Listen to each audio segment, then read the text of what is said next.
que a sua presença nos dá grande prazer e grande alegria, que a sua paz é a paz que o mundo não as tem, mas nós temos, porque foi o Senhor que nos deu.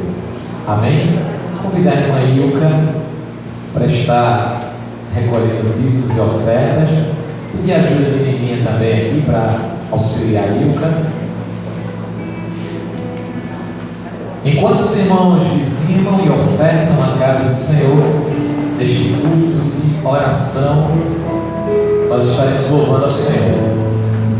Grande é o Senhor e muito digno de louvor.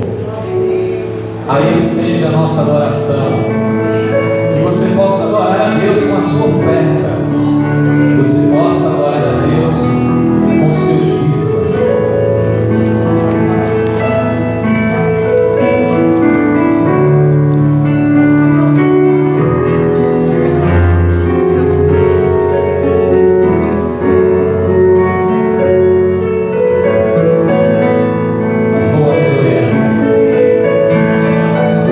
Meu irmão está na tua casa.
dar continuidade. Graças a Deus. Que a graça e a paz do nosso Senhor Jesus Cristo estejam com todos os irmãos. Amém? Amém. Vamos orar?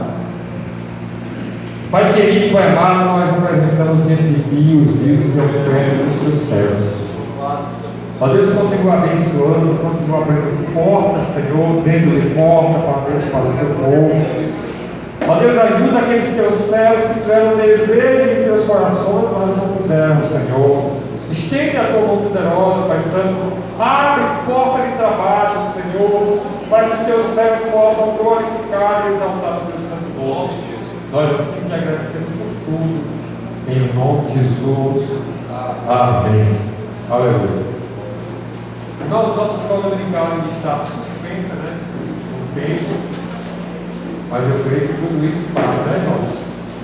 Nós vamos estar ouvindo agora uma reflexão da palavra do Senhor. Nosso ministro estará trazendo essa reflexão essa noite.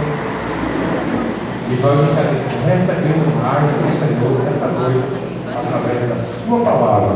Amém? Vamos orar pelo servo do Senhor. Ó Pai Santo, eu coloco diante de Ti a vida do Teu servo.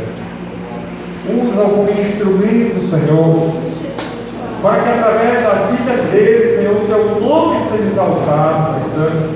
Fala aos nossos corações através da Tua palavra essa noite. Em nome de Jesus, amém.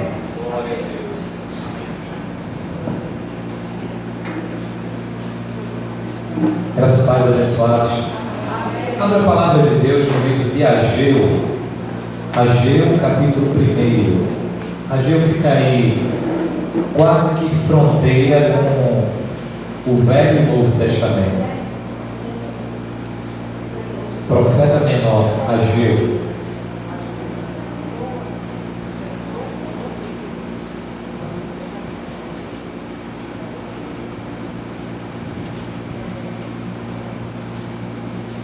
Todos acharam? Nós vamos ler alguns versículos. Vamos ler a partir do versículo 2 do capítulo 1 de Ageu, que diz assim: assim diz o Senhor dos exércitos, este povo afirma, ainda não chegou o tempo de reconstruir a casa do Senhor. Por isso, a palavra do Senhor veio novamente por meio do profeta Ageu. Acaso é tempo de vocês morarem em casas de fino acabamento, enquanto a minha casa continua destruída?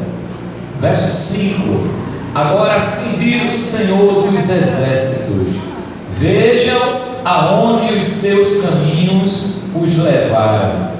Vocês têm plantado muito e colhido pouco. Vocês comem, mas não se fartam. Bebem, mas não se satisfazem. Vestem-se, mas não se aquecem. Aquele que recebe salário, recebe-o para colocar numa bolsa furada. Estamos lendo Ageu, capítulo 1, estamos no versículo 7 agora. Assim diz o Senhor dos exércitos, vejam aonde os seus caminhos os levaram. Suba ao monte para trazer madeira, construa o templo para que eu me alegre e nele seja glorificado o meu nome, diz o Senhor dos exércitos. Até aí, deixa aberto aí no livro de Ageu, para a gente consultar depois. Queridos, como nós temos pouco tempo, eu vou ser objetivo, porque hoje é o culto de oração. Nós estamos falando de um livro histórico, que o contexto histórico da época era um povo que estava exilado, um povo que estava no cativeiro babilônico, que todos nós conhecemos a história, e agora um rei chamado Ciro assume o seu reinado e libera os judeus, o povo de Deus, para voltar para Jerusalém. não queria eles mais como escravos. Mas não era porque o rei era bonzinho, era porque havia uma ação de Deus, o tempo determinado de Deus. Os 70 anos de cativeiro havia terminado, e agora Deus usa um rei que não era um homem de Deus e nem era judeu, mas Deus usa aquele homem para libertar o povo que estava sob a sua tutela, porque quando ele assume, se ele quisesse, humanamente falando, os judeus continuariam sendo escravos deles. Mas assim aconteceu. O povo tinha chegado àquela condição de escravos. Também não estou trazendo nada novo, porque estavam em desobediência a Deus. Anos de desobediência, muito tempo de desobediência. E Deus, para punir aquele povo, usa um outro povo e coloca aquele povo como escravo. Veio de Nabucodonosor até a chegada do rei Ciro. E aí nós conhecemos esta história. E agora no verso 4, este povo está de volta a Jerusalém, e o texto diz: este povo está dizendo que eu, o Senhor dizendo para Ageu: olha, Ageu, este povo está dizendo que eu não quero que eles façam a reconstrução do templo. Quando eles retornam para Jerusalém, os muros estavam destruídos e o templo estava destruído. E a primeira reconstrução é a do templo, para depois, com Neemias, o Senhor reconstruir os muros da cidade. História que nós também conhecemos. Então o povo volta de uma escravidão, de um cativeiro, e agora, ao invés de mudar a postura e o comportamento, eles começam a construir as suas próprias casas. E o texto diz, que nós lemos, e não era simplesmente fazer um quadrado e colocar no telhado, eram casas adornadas, casas bem organizadas, bem feitas, como poderíamos dizer nos tempos de hoje, lajeada no porcelanato. Eles estavam fazendo de melhor para eles. E eles esqueceram de uma coisa: de cuidar do templo do Senhor. E quando eles eram confrontados por algum crente sensato, porque aonde tem muitos crentes insensatos, sempre também tem crentes sensatos, homens e mulheres de Deus, e dizia: olha, não é hora de reconstruir o templo do Senhor, não, que Nabucodonosor e os seus exércitos destruíram. E sabe o que eles diziam? Não, Deus disse que não era para reconstruir agora. O povo estava falando algo que Deus nunca havia dito. E Deus, irado com a mentira do homem, levanta um profeta chamado Ageu, que provavelmente nasceu no cativeiro babilônico, ou já era um adolescente, já era alguém que viveu todo aquele tempo de cativeiro, mas esse era um dos sensatos, homem de Deus. E Deus vai e diz: Ageu, vai lá, diz ao povo que eu não disse nada do que eles estão dizendo, pelo contrário, eu os ordeno que eles façam a reconstrução do templo. E assim Ageu vai e dá o decreto para o povo. O verso 2 diz que o povo dizia que Deus não queria reconstrução, mas para a glória de Deus, depois de ser interpelado algumas vezes por Ageu, e a ação do Espírito de Deus na vida de Ageu, porque nós sempre ensinamos para os irmãos, quando um profeta se levanta, e um profeta de Deus, é claro, ali é uma representação de Deus, é a boca de Deus na vida daquele homem. E hoje não é diferente. Quando homens e mulheres se colocam à disposição de Deus, no altar do Senhor, e eles têm vida com Deus, têm testemunho, e vai pregar a palavra do Senhor, certamente certamente Deus irá usá-los, porque Deus só tem compromisso com quem tem compromisso com Ele. E se você tem compromisso com Deus, quando você abre a sua boca, é Deus falando através de você. E especialmente se a centralidade das suas palavras for as Escrituras e anunciar a salvação de Jesus Cristo. Se você está centrado nessas coisas, certamente Deus está usando você. E voltando aqui para o texto, no versículo 12 do capítulo 1, diz que Zorobabel e Josué atendem a voz de Ageu. E quando eles atendem, um era governador e o outro era líder de Jerusalém, o povo vem com eles e atendem também. E é onde eu quero chegar aqui, que a liderança, normalmente, quando ela toma uma postura correta, ela é bênção na vida da igreja. Há um ditado que diz que o exemplo, a palavra convence, mas o exemplo, ele arrasta. Então, se nós temos líderes que são homens e mulheres de Deus, que ouvem a voz de Deus, certamente a igreja será um reflexo desses líderes. Se você tem líderes insensatos, líderes que não ouvem a voz de Deus, certamente a igreja, as ovelhas serão da mesma forma, cheio de movimento, cheio de oba-oba, e a voz de Deus é a última coisa que eles querem ouvir. Mas Zorobabel e Josué, que eram líderes naquele momento, eles ouvem Ageu, entendem que ali é Deus falando com eles, se alegram. O versículo 12 diz que o Espírito de Deus dá alegria para eles, e eles começam a reconstrução do templo. Eles sobem para buscar madeira. Bastou a liderança despertar para o povo ir junto. É por isso que em 1 Timóteo capítulo 3, Paulo dando advertência para aqueles que querem estar à frente da obra do Senhor, Paulo adverte dizendo: vocês têm que ser exemplo. Tudo que vocês fizerem tem que ser bem feito. As escolhas de vocês têm que ser as melhores. Quer o episcopado, ao mesmo episcopado, é ótimo estar à frente do povo de Deus, mas agora o preço é alto. Tudo que você fizer, os olhos das pessoas para você estará olhando diferente.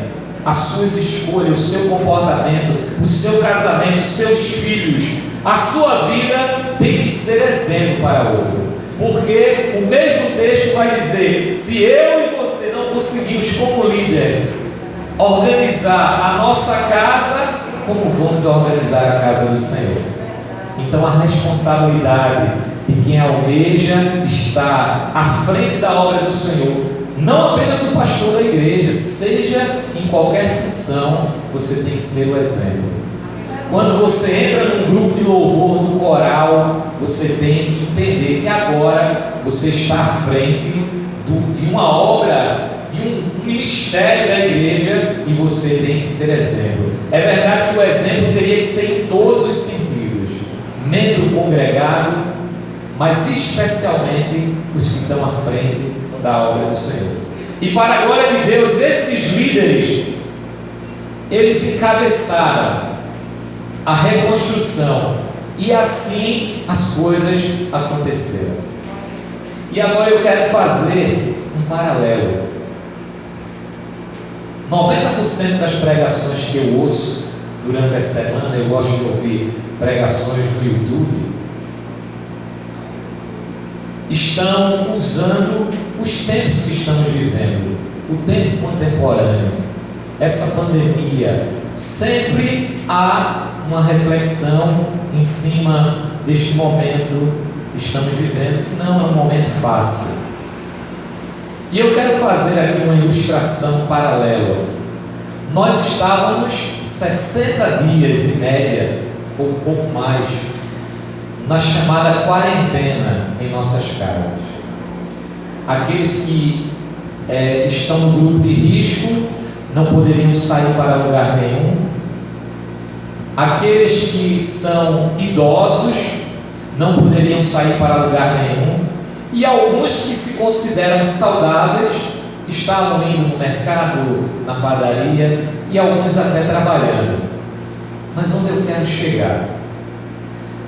O povo que estava no cativeiro babilônico passaram 70 anos sofrendo uma quarentena de 70 anos. Porque quando fala em quarentena, não quer dizer 40 dias. Até parece que está dizendo 40 dias. Mas é um tempo de reclusão, um tempo de estar afastado. E dá-se o nome de quarentena. De fato, era para ser 40 dias. Mas não é. E o povo passaram uma quarentena de 70 anos como escravos. Agora esse povo retorna, é liberado da escravidão pelo rei Ciro, uma ação de Deus no coração daquele homem. Se você ler o livro de Esdras, você vai ver que o rei, ele está liberando o povo exatamente para que eles reconstruam a sua cidade. O rei externa isso. Leia o livro de Esdras que você vai ver essas referências lá. O rei Ciro faz de propósito para que esse povo se reconstrua a sua cidade e vão viver a sua vida. Porque se não houvesse esse propósito, era melhor que eles ficassem como escravos lá se alimentando e trabalhando, do que ficar perambulando por meio do mundo sem ter para onde ir. Mas o rei sabia que eles eram judeus, que eles tinham uma terra e que eles precisavam recomeçar. Mas esses homens retornam e o que é que eles fazem? Vão cuidar das suas próprias vidas, construir suas casas. Se fosse no tempo de hoje, organizar suas casas, os seus carros, as suas vestes, iam para o salão de beleza, iam para o shopping, iam fazer tudo aquilo que eles deixaram de fazer, mas não foram adorar ao Senhor. Era para todos terem se reunido e dito: certamente o rei Ciro não tem nada de bom para nos dar. Foi o Senhor que quebrantou o coração deles e liberou o seu povo para que nós pudéssemos fazer tudo diferente. Aí eu faço um paralelo aqui agora. Será que depois dessa pandemia, de ver tantas mortes, de ver tantos problemas, tanta gente fechando seus comércios, quebrando, gente morrendo, pessoas passando necessidade, fome, será que depois que tudo isso passar, nós teremos a mesma postura que tínhamos antes? Os que são, como eu vou usar as palavras do diácono, que eu gostei do que ele disse, os que têm menos prazer em estar na casa do Senhor, continuarão assim. Depois de tudo que nós vimos, eu posso até dizer, nós nem sabíamos se voltaríamos, porque a coisa, quando começou, já se falava em finais dos tempos, que Jesus estava voltando, que era o Apocalipse. Mas quem conhece as Escrituras sabia que não era o Apocalipse. A gente poderia até achar que era o princípio das dores, mas tudo que vai acontecer nos finais dos tempos estão aqui. Poderíamos até chamar de Apocalipse, o livro da revelação, mas não da volta de Jesus. Falta muita coisa para Jesus voltar, mas essas coisas que faltam, não temos como mensurar esse tempo. Tudo pode acontecer num piscar de olhos. Agora, minha pergunta para você, eu já estou terminando para a gente orar. Você vai continuar nessa mesma postura, neste mesmo comportamento, ou você vai mudar de postura? Ou você agora será um crente melhor, um crente mais avivado, um crente mais preocupado com a obra do Senhor, um crente mais ligado nos céus, como se dissesse: olha a vida que eu estava levando, se eu fosse pego de surpresa agora com a volta de Jesus, se essa pandemia de fato fosse a volta de Jesus, eu tinha ficado. Será que você tem essa consciência, ou a mente cauterizou e você não percebe mais que você tem uma postura de ímpio e você precisa mudar.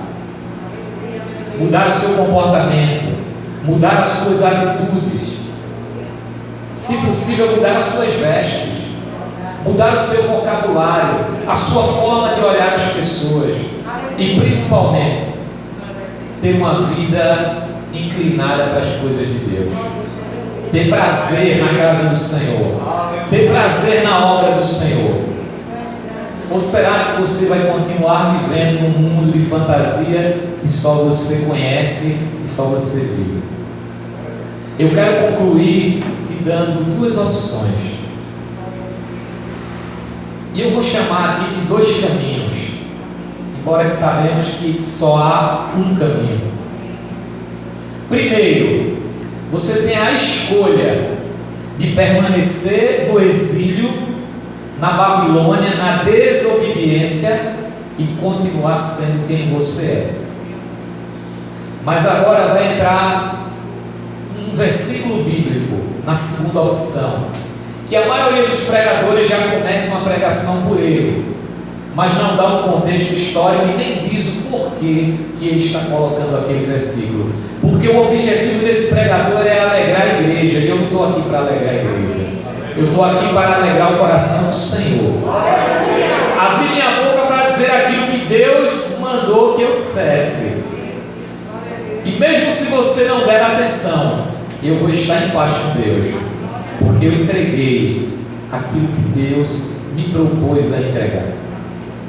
Você vai andar só um capítulo, no capítulo 2 de Ageu. Louvado seja o nome do Senhor.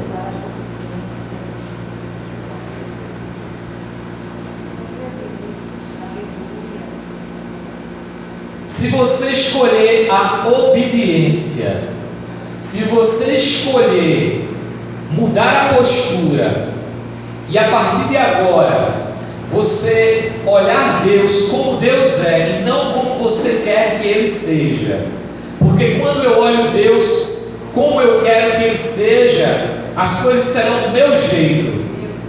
Mas quando eu olho para Deus como Deus é, aí eu tenho que renunciar, aí eu tenho que me humilhar, aí eu tenho que me prostrar, aí eu tenho que pedir perdão, aí eu tenho que fazer tudo diferente, eu tenho que dar outra face, eu tenho que ter prazer, eu tenho que amar o meu próximo, eu tenho que obedecer os mandamentos.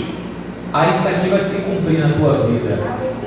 O versículo 9 do capítulo 2 diz assim: a glória da segunda casa será maior do que a da primeira, diz o Senhor dos exércitos, e neste lugar eu, o Senhor, estabelecerei a paz. Louvado seja o nome de Jesus. A Bíblia diz aqui, entre o capítulo 1 e 2, que o povo, quando começou a reconstrução do templo, lembraram do templo de Salomão, que era um templo pomposo, cheio de ouro, de prata, um templo que tinha tudo de melhor da época. Quando eles começaram a reconstruir, eles viram um templo feio, um templo sem ouro, sem prata, um templo que aos olhos humanos era muito inferior ao primeiro templo. Mas Deus diz: olha, diz para eles, aí fazendo a hermenêutica do texto, que eu não olho a aparência, eu não olho o exterior. Diz para ele que eu olho o interior, eu olho o profundo da alma. Ele pode estar com um brinco de ouro e um relógio de ouro, ela com um brinco de ouro e ele com um relógio de ouro, não importa. Pode ter chegado de bicicleta ou com o melhor carro, eu estou olhando o interior. Diz para meus filhos: se eles continuarem em desobediência, eles continuarão longe de mim, mas se me obedecerem, a glória da segunda casa será infinitamente melhor do que a primeira. Quer ser feliz? Sirva a Deus de todo o seu coração. Que Deus abençoe os irmãos.